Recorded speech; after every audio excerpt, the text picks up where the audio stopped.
Yeah, man. So tell me a little bit about what you've got going on now. Like, what are you doing now? So for those of you who don't know me, my name is Mark McMinn. I am in Metro Atlanta and parts of Greenville. I run a resale business in the real estate space that is helping people transition the home that they live in, their primary residence, from space to space. But as well, we work with a lot of investors as they look to grow their portfolio in real estate. Beyond that, we flip houses. We dabble in construction from the ground up. We have some neat relationships in that space. So that's our world, man.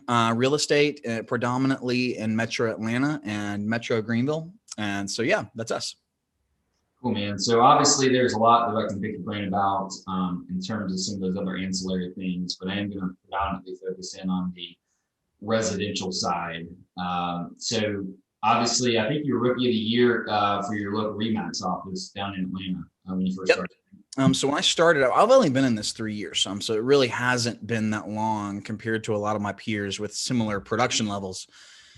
But in 2017, in my Remax office, I finished up those 12 months as a top three agent in my office. And then for our area of Atlanta, North Atlanta, I was rookie of the year. And that particular year was top 5% in the state from production standpoint. Gotcha.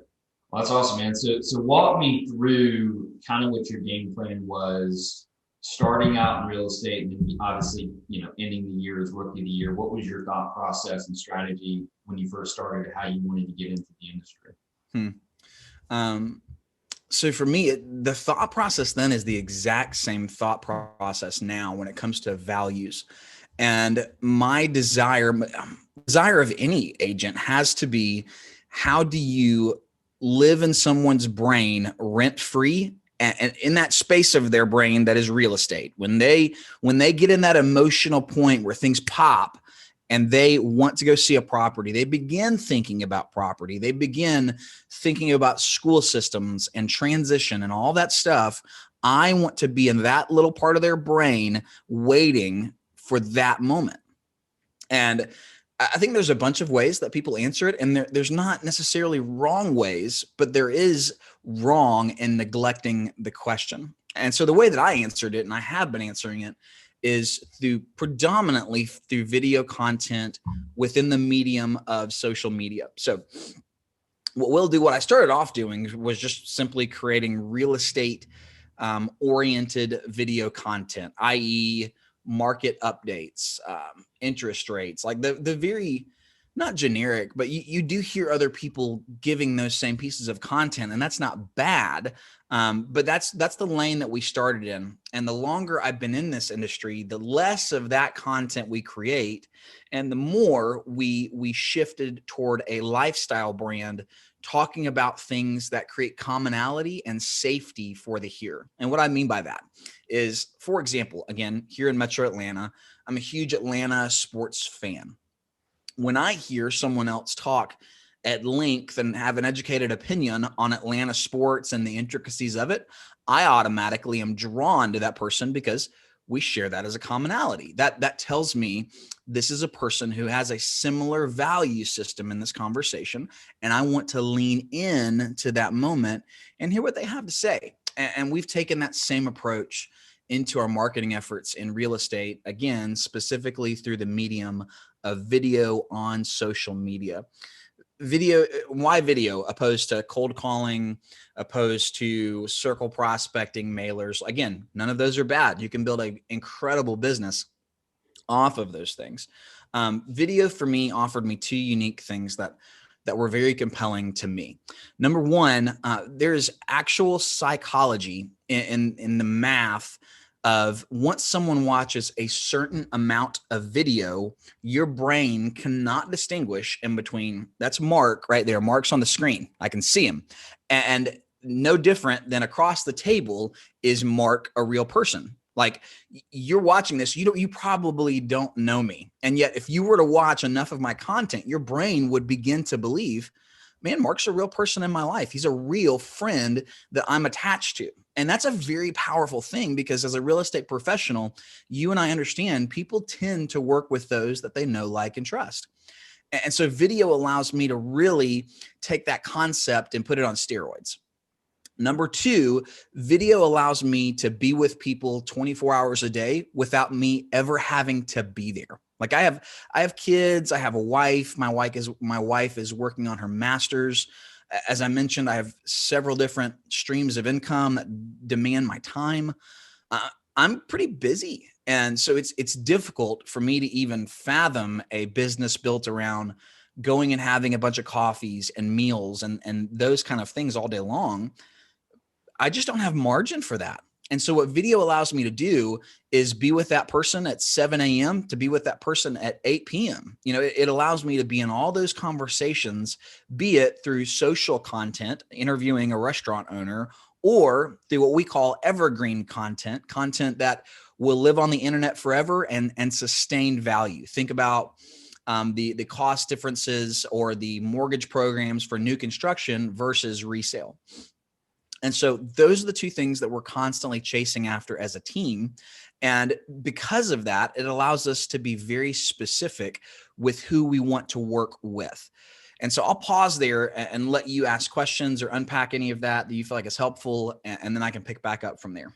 Sure. So obviously the two questions that are going to come up just initially in my head, but I'm sure other people are going to have the same question too, is what is the vehicle in which you're using to drive that content?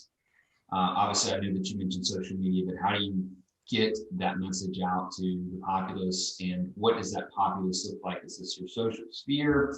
Is this people that you've interacted with or your team's interacted with? And then the second question in that as well is you mentioned at the beginning that you had kind of a transition of your content. So the content, if you can kind of speak into that specifically, how you've transitioned that into something that's more Mark McMahon specific or Mark McMahon real estate specific, and kind of what that looks like. Cool. I'll answer both of those. They're one answer to two different questions in a lot of ways.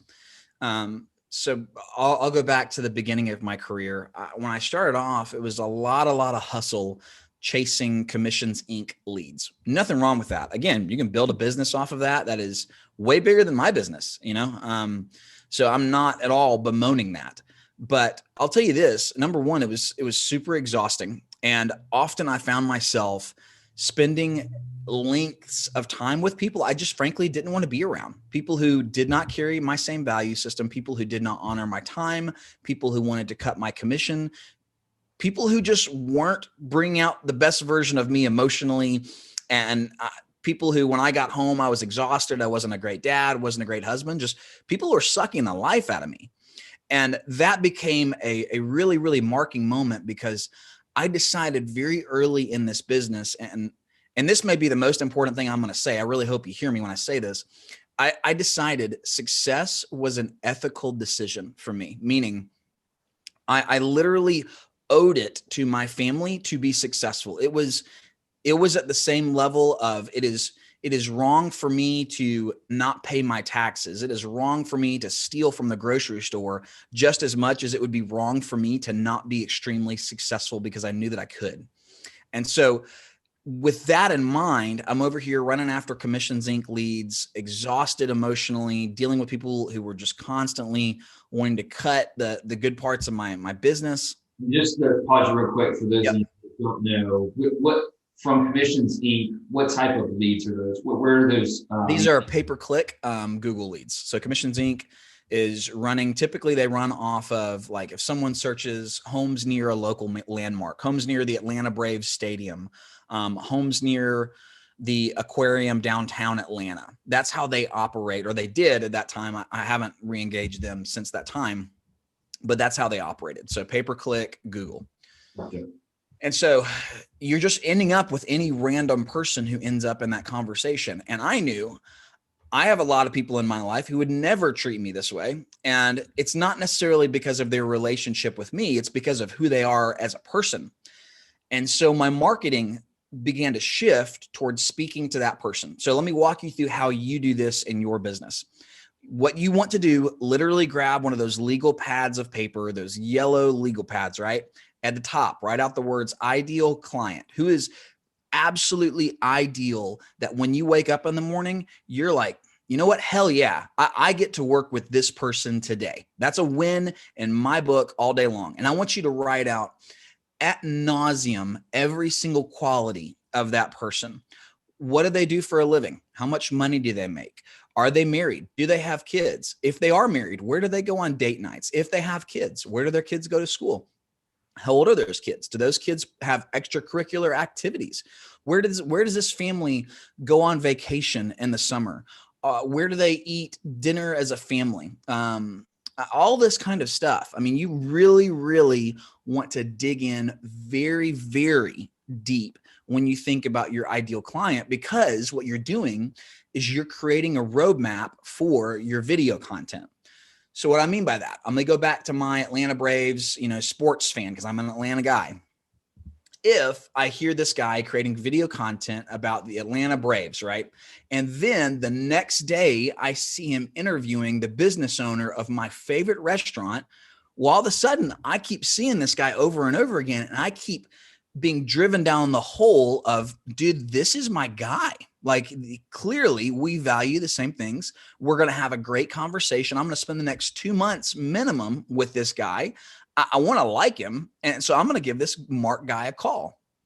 And so that's how we shifted in all of this away from, I want to work with anyone who will answer the phone and anyone who I can talk into business, to, I want to work with a very specific person. I want to work with someone that I like, who's going to honor my time, who is not going to cut my commission. Like, that's who I want to work with.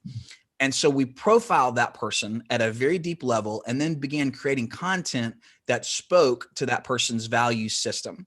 Be it, again, local restaurants, like right now I have one of my agents, he's doing video content with all the middle school football coaches in one of our counties that we work in. What it does is it allows you to prove, hey, this is who I am. This is what I like. These are my value systems. But it also allows you to leverage that person's sphere of influence for your business. Because what happens when you do that video content with them and they share it from their social account, all of a sudden it shows everyone, hey, Mark is with Coach Bill. Like, Mark is Coach Bill's guy. And it allows that to really trickle down to multiple layers of influence that you did not have beforehand. So that, in a lot of ways, has allowed my business to really, really multiply many times over, because I get to leverage via video what I'm doing at a micro level. Does that answer that effectively? So how are you sharing this video content? How is that actually being carried out? Yep. Good question. You're doing Facebook ads. Mm-hmm. What does that look like for you? And we've played around a lot with this answer. And I don't think there's anything perfect. I think the answer is, who is your ideal client and where are they, in short? Because my answer for my ideal client may be completely wrong for your ideal client. An example of that: if my ideal client is a white collar business C-level executive, they're probably not spending a lot of their time on Facebook, but they do spend time on LinkedIn. Like right now, confessedly, we're crushing it on LinkedIn, absolutely crushing it. We used to crush it on Facebook, and we still do a really good job. It's where we push a lot of our content. You may find that YouTube is the best vehicle for your ideal client. The question is, where do the people that you want to work with, where are they on the internet, and how do you grow a presence in that space? And I think this is really, really important. Like, this is a good juncture to say this. One of the significant influencers in shaping my view of all of this is a guy named Gary Vaynerchuk. Gary V. You've probably heard him if you've at all spent any time in the marketing space. Gary said this, and I thought it was really helpful, because often we get caught up in the tension of quality and quantity. I want it to be a certain level of good versus, man, I just got to put stuff out there. Gary said this, and I think everyone's going to agree with it once you hear it. He said, over here, the unique thing about quality is completely up to the hearer. That you may like a particular song, for example, like you may turn on the radio, crank it over to country western, and I may think, ugh, God, that's terrible.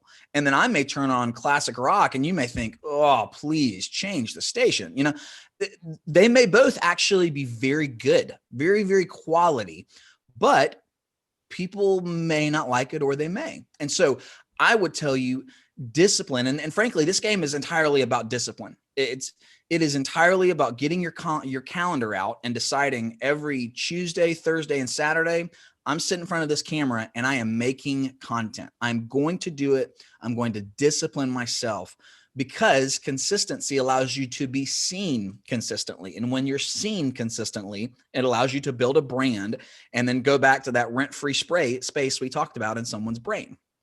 And so what medium, it just depends on where your ideal client spends their time. And that's the thing that you want to latch onto and win. And the answer may be 3 different networks. Well, cool. Go figure out how to win those 3. Start with 1 and then build it to 2. And then from 2, build it to 3. But the answer is not try to do everything all at once and then suck and quit. Progressively build on it. Start off, I'm going to make 1 video a week, 2 videos a week, and then build it from there after you've done the hard work of figuring out who your ideal client is. Absolutely. Well, so that certainly is going to give us a lot to think about, and certainly have kind of made that in a very concise way where I think it's something we could easily follow. But obviously, you've had a lot of success. I do want to talk about your failures anytime that I can, put you down. I'm certainly going to try to take that opportunity. Absolutely, as you should. So, in terms of, it's kind of a 2-part question. What was the biggest waste of money that you spent in the industry? And what is probably the biggest strategy that you thought was going to work and is something that you now completely abandoned? Let me give a generic answer and then I'll make it specific to me first. The biggest waste of money is the thing that you think is going to be a silver bullet and it's just going to produce for you without you producing for it. So if that is Zillow leads for you, that you're dumping money into Zillow and you're just waiting for all of these awesome people to give you all their awesome information and to be ready to go immediately in that moment and talk to no one else, dude, you're wasting your money. Like you're going to throw thousands and thousands right down the drain. That's stupid business. What is good business is deciding where's your ideal client, who do you want to work with, and then throwing money at that and then doing the very hard work. Because for example, it's easy to think to go on and watch XYZ person's video content who's really good behind a camera and say, man, that's super sexy. That's super appealing. I want to go do that. What you don't realize is what's happening after the camera turns off. That's actually the hard work. The hard work is the follow-up, the grind, getting that person to convert into a paycheck. That's hard. And so failure is where there's no follow-up. It's you're expecting a unicorn and it's not coming. So for me, that did exist on the front end, throwing money at Zillow, throwing money at programs and softwares and things that I got duped and allowed myself to be duped because I was tired. I made a quick decision rather than thinking and spending time wrestling with something and taking 24 hours to absorb it, just making a quick decision in a moment and throwing money at a ISA program that I read some reviews on or saw in Inman, just throwing money at something in an instant and relegating something that I should have been doing in that season or working with someone that I should have trained who would have been a representative of the brand that I have built. And so that's the broad answer and the specific answer for me. The second question, that was failure. What was the second question?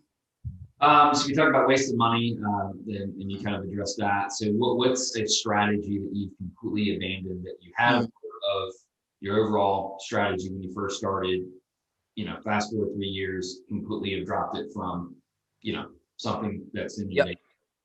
I hire a few coaches who speak into my business, my communication, my finances.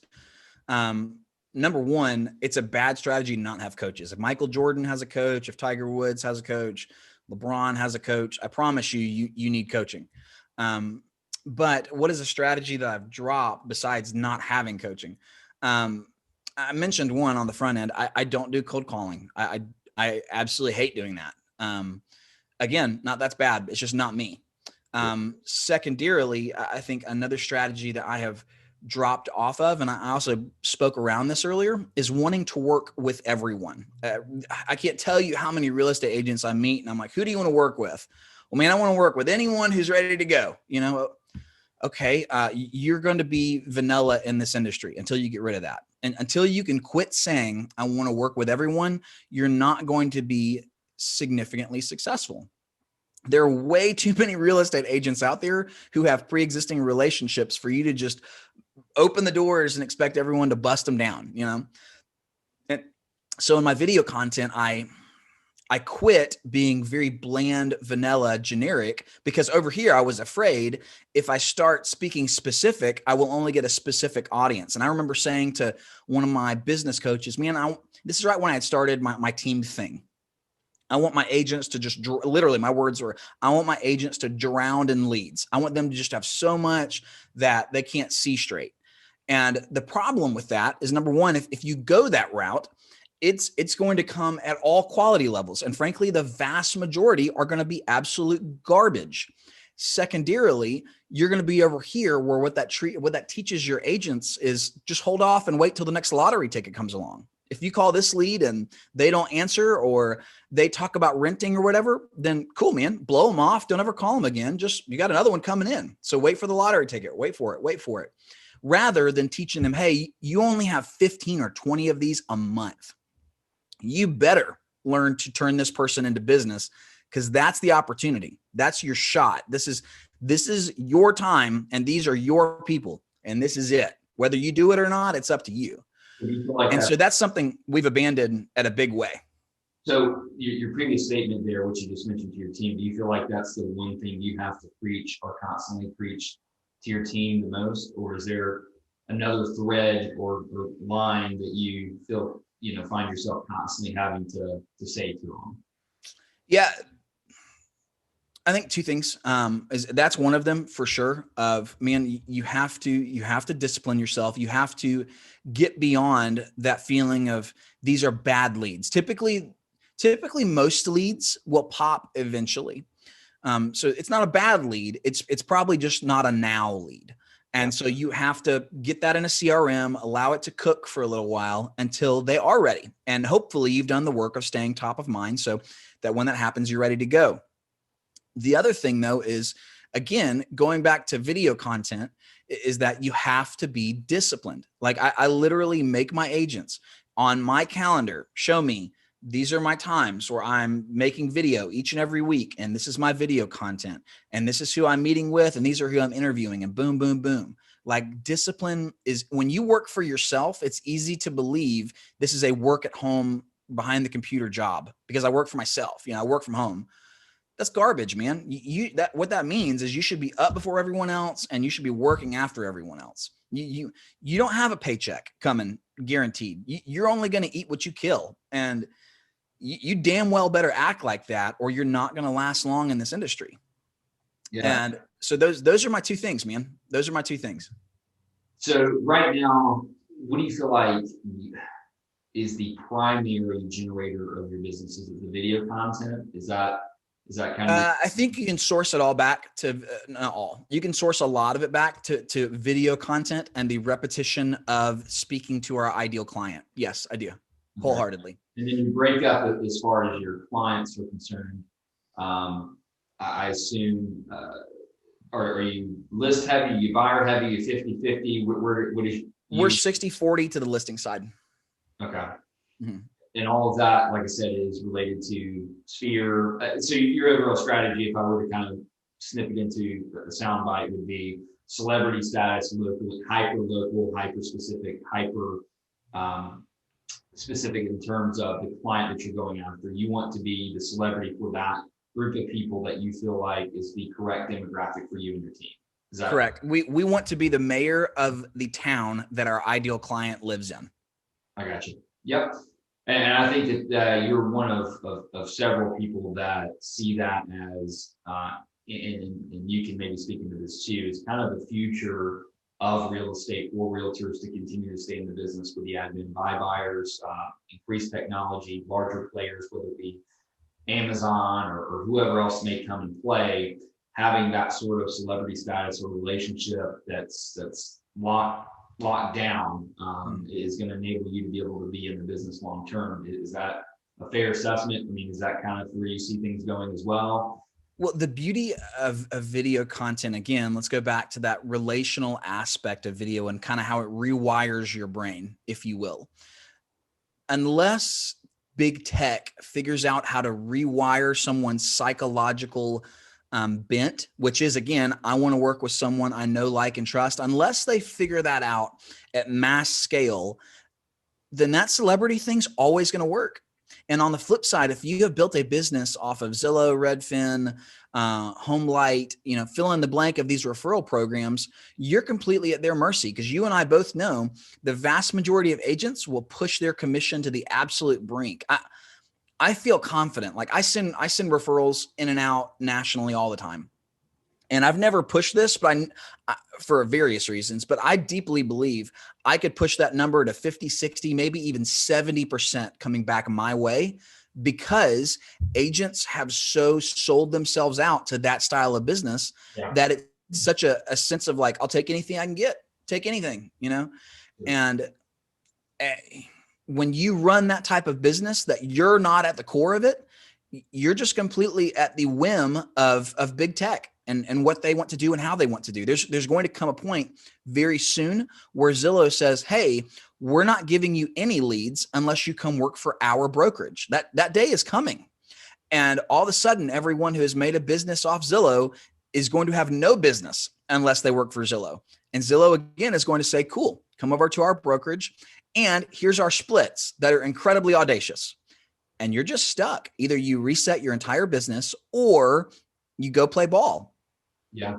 So, and I think there's certainly some validity to your point there in terms of the referral fee. Because, I mean, if you take something like an Opcity, for example, where they're doing a 35% typically in most markets, price points, and then you have, your commission split with your brokerage or your team. So example, we use Opcity for our team.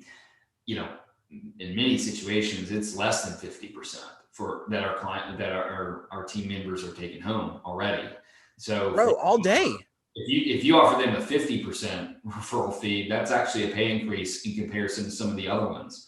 I mean, man, you look at, like, again, Opcity, your numbers, 35% off the top, and then brokerage fee off that. And like in my case, we have MLS percentage that's taken off of that. And then team split, all of a sudden, man, we're talking a few $100. I mean, like literally that's it. And at that point, bro, you'd be making a lot more money just going to work at Starbucks.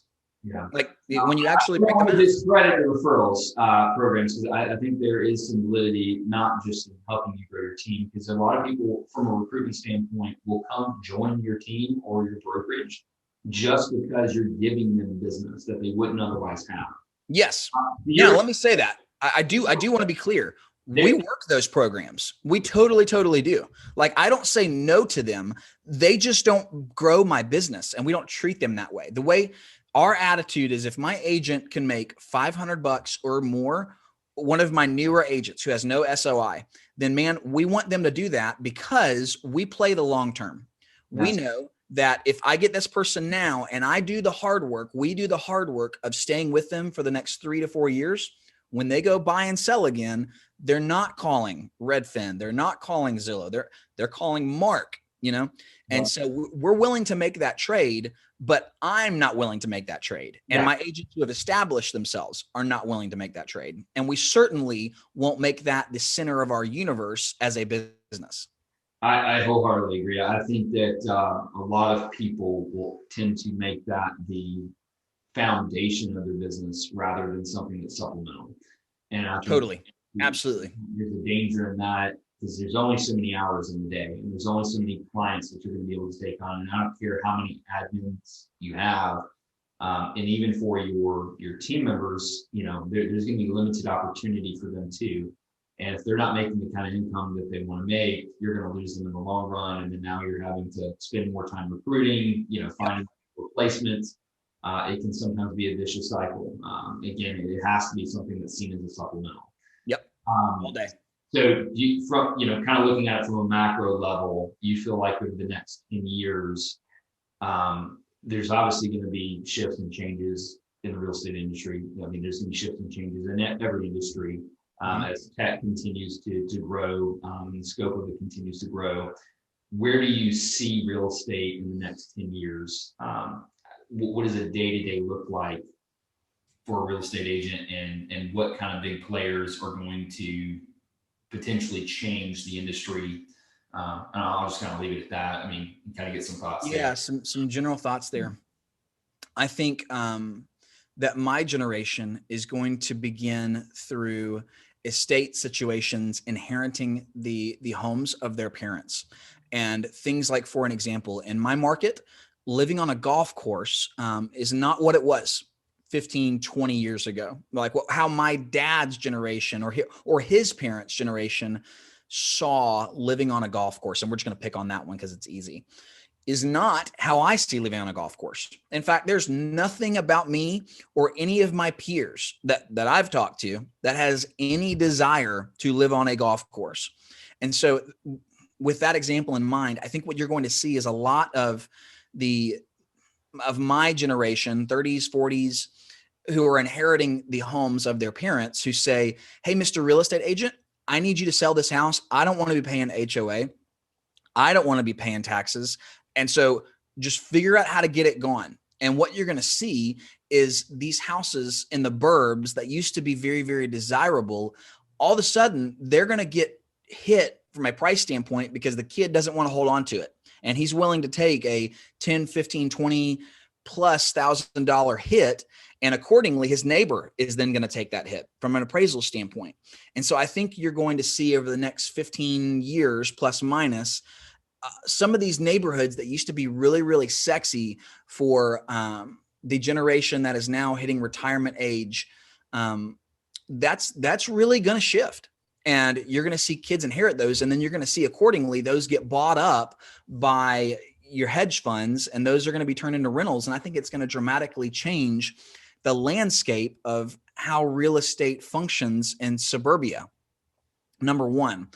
Number two, it's going to be interesting to see, do we ever catch up with the need for housing? I mean, here in my market right now, we're at about a month's worth of inventory, 1 month, and a healthy market is like 6 to 8 months of inventory. And do we ever catch up to that? It's going to be very interesting to see.